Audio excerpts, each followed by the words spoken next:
I told our guys, this is a lot like you're driving a car. The front windshield is a heck of a lot bigger than the rear view mirror, right? Nobody cares about the shootout. We're looking completely forward to Oklahoma, and we have been since the shootout. We know we have a great opportunity here with a really good Oklahoma basketball team with a Hall of Fame coach in Lon Kruger. They got two of the better players in the entire Big 12, and Manick and Reeves. They're experienced. They're older. They can really, really score the ball. They've shot the ball really well to start the year here, open the year. So they're going to create big challenges for us. And obviously, they have a lot of size, as most of the Big 12 teams do. So we got to be able to keep those guys off the glass and keep them out of transition as best as possible. But we're going to have our hands full defensively, and it just starts with that mindset that we got to make them earn every single point. If you've got a question, use the raise hand button at the bottom, and I'll call on you. First up, Adam Bound. Travis, what can we expect in terms of Oklahoma's style on offense and defense? Adam, they're going to play very, very fast. They're a top 15 offensive team in the country. They're going to shoot a ton of threes. Manick, who's a 6'9" post player, looks a little bit like Larry Bird out there with his hair. He shoots it like Larry. I mean, he made 8 threes in the first game of the year. He shoots it at an elite level. Austin Reeves is an all-conference player in the Big 12. He's a 6'5". They play him at the 1. He can shoot from anywhere and score from anywhere as well. So they got a lot of firepower on the offensive end. Defensively, they're going to be mostly man-to-man. They don't really press. They'll play a little bit of zone, a little 3-2 zone. But, again, I would say it's going to be your standard man-to-man defensive team. Adam? We've talked about this before, and I hate to have you repeat yourself, but the reality is with getting Kunkel's waiver and getting some of these guys out of quarantine, you've got a 10-man rotation potentially on your hands that you really still have to figure out. Can you describe how important the Xavier way is to earning playing time in games? Yeah, again, we do. We're blessed with a lot of depth. We obviously have to figure out our rotations, and we will. We're going to have to learn it on the fly a little bit here because we just got our full rotation, right? Just got our full load of bodies. So, but, playing time comes down to two things. It comes down to trust, and it comes down to productivity. Trust piece is, can you execute our offensive and defensive system? We grade out our offensive system and defensive system every day in practice. The productivity piece comes from the Xavier way. The Xavier way, it's been here at Xavier for dating all the way back to Sean Miller. And we take a lot of pride in it. We give out the gold jersey every single week. That's the practice player of the week. You can get positive points. There's negative points to it. So if you miss a shot, it's a -1. If you make a 2, it's a +2. If you make a 3, it's a +3. If you get an assist, it's a +2. Turnovers, a -2. Defensive rebound, +1. There's this huge equation. And it's funny, your best players always grade out the highest. Those are the guys that are going to impact winning in a big way. And we keep it out on practice. We have it on a TV out on the court just to keep those guys updated so they know where they stand amongst their peers. Because, again, we want to compete in everything we do, and we compete throughout the whole year. I don't care how many games we have. Like Paul Scruggs is wearing the gold jersey this week. We competed last week, even though it was a short week of practice. So it means a lot to us. Our guys know it. It allows us to have great transparency with our players. I try to meet with our guys once every 2 weeks on playing time and their role, just so they know exactly where they stand.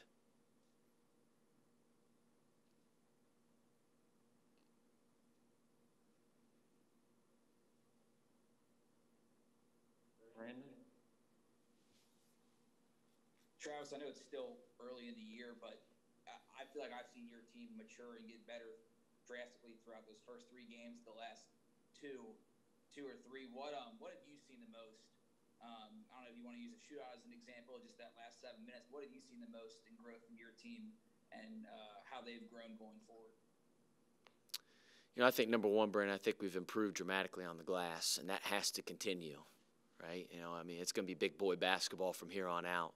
We got Oklahoma tomorrow night, and we start a Big East play on Saturday. And if you can't block out and you can't rebound, you don't have any chance. You don't have any chance. And it takes no talent to block out. It takes no talent. It takes discipline, and it takes toughness. I don't care how tall you are. If you're 7'1", you could have a 6'7" guy blocking out a 7'1" guy. As long as he doesn't get it, we're good. And that's what Jason Carter did. He was leading the Big East in rebounding leading up to the UC game. And then he only got 2 rebounds, but he made sure that his opponent did not get the rebound. So I thought we've taken a big jump in that area, and that's got to continue. I thought we also have taken care of the ball better, especially down the stretch against UC. I thought we did a great job, marvelous job. DeJuan Odom, Paul Scruggs, taking care of the ball, making the right decisions, putting pressure on the rim. So that's got to continue as well. Again, I always go back to taking care of it, and can you rebound the ball? If you do those 2 things and you play hard, you're always going to give yourself a chance. Adam? I was wondering, did you get a chance to watch the video of Kunkel calling I think his mom and dad to tell him about his waiver? I did. And I think, it just shows you how much emotion, that's what this whole thing's about, man. Like, you want to help people, and I think that's critically important. And Adam means a lot to him. He wanted to be out there with his teammates, with his brothers, and play. And he obviously wanted to play in the shootout. Obviously, being a young man from here, it meant a lot to him. It means a lot to him. And he knew how much work, and I give all the credit in the world to Leslie Fields, our compliance director here at Xavier.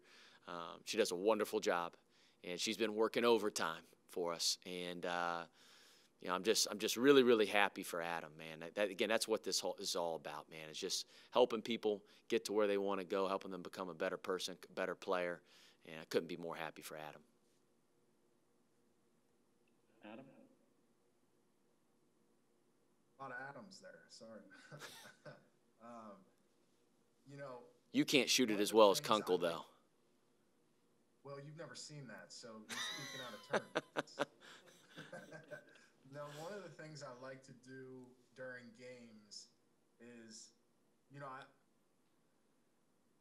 obviously I like to watch what's happening on the floor, but I also like to watch the guys on the bench. And I feel like that's a very revealing situation. Like, you can learn a lot about a guy just by watching how they interact during the game. And I've been really impressed with Kunkel before he got his waiver. Ben Stanley the same, but I think you can kind of see those guys and their personalities. And I'm curious, how important do you think having guys with personalities impacts your team in a positive way? I think it's huge, Adam. I think you're right. I think we look at our bench all the time, even when we watch film, right? And our assistants are on it throughout the game as well, just making sure that everybody's into the game. But, you use Adam as an example, Kunkel. He's a winner. He's won everywhere he's been. He was well coached in high school by Tim Sullivan over at Cooper High School. He's been well coached at Belmont. He's always won, and he knows what it takes to win. That's sacrifice, right? And he's really, truly invested in his teammates, which is hard to do because we all have egos, every single one of us, or else we wouldn't be where we're at today. But we also understand that there takes a level of sacrifice and that you're truly invested in your teammates and in your brothers. And that's Adam. Adam does that every single day in practice. Shoot, he didn't know if he was going to play. He didn't know if he was going to play in the shootout until the middle of practice on Saturday. But his attitude and his effort and helping our team get ready for that game was impeccable. And it just tells you who he is. And not just Adam. You look at all of our guys, whether it's Colby, CJ, Kiki, all those guys bring great energy. Ben Stanley, who's not even playing right now, he could be over there sulking, right? Because he wants to be out there playing as well. But he didn't sulk at all. He just brings great energy, and he's invested in his teammates. He's invested in our program. That means we got winners, and we got the right people.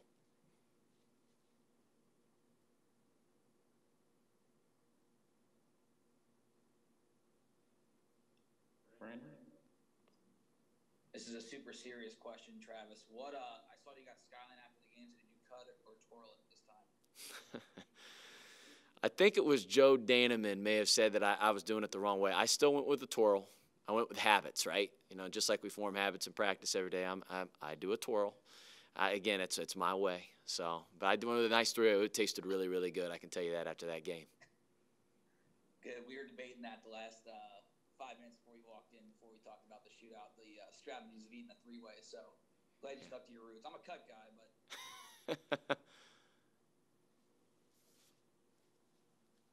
Adam? You know, I'm sure that you're a little sick of talking about this, and to be honest, I'm sick myself of asking about it. But you know, you pay attention on Twitter every day, and it's, you know, games getting canceled, programs getting paused, and realistically, how lucky do you feel that you guys are 6 games in right now? I think I saw something today that only 5 Division I programs in the country have even played 6 games yet, and you guys are one of them, and you've been fortunate to win all 6. That's got to feel pretty good at this point. Yeah, I think we're very fortunate to be in the position we are right now, Adam. You know, my brother's the head coach at the University of Akron, and they haven't even played a game. Right? I think they're I think there's about 20 schools in the country, Division I wise, that haven't even played a game yet. So we're very fortunate. I mean, we're very, very fortunate. Our university has done a great job with all the protocols. Our athletic department has as well. And listen, there's no even if you could do a great job and still get it. I mean, again, you can get. I've said it before. You can get it anywhere, anytime. We just got to be as careful as we possibly can. Our young men are making a lot of sacrifices to try to put ourselves, because we want to have a season. We want to play. You know, I told our guys after the shootout game, I said, "Hey, fellas, like, I love this. I love our team. I love the guys in our locker room. But I want to keep playing, right? And I want to stay on the floor. You know, again, you just saw DePaul and UConn again just had to pause again, and it's unfortunate. But that's how the season's going to be. There's going to be people in quarantine for contact tracing. There's going to be pauses and interruptions, and you got to focus on the things you can control. And like I said, I love our group, and I love the direction we're heading, and hopefully we can just continue to play and represent Xavier. One last question for Coach.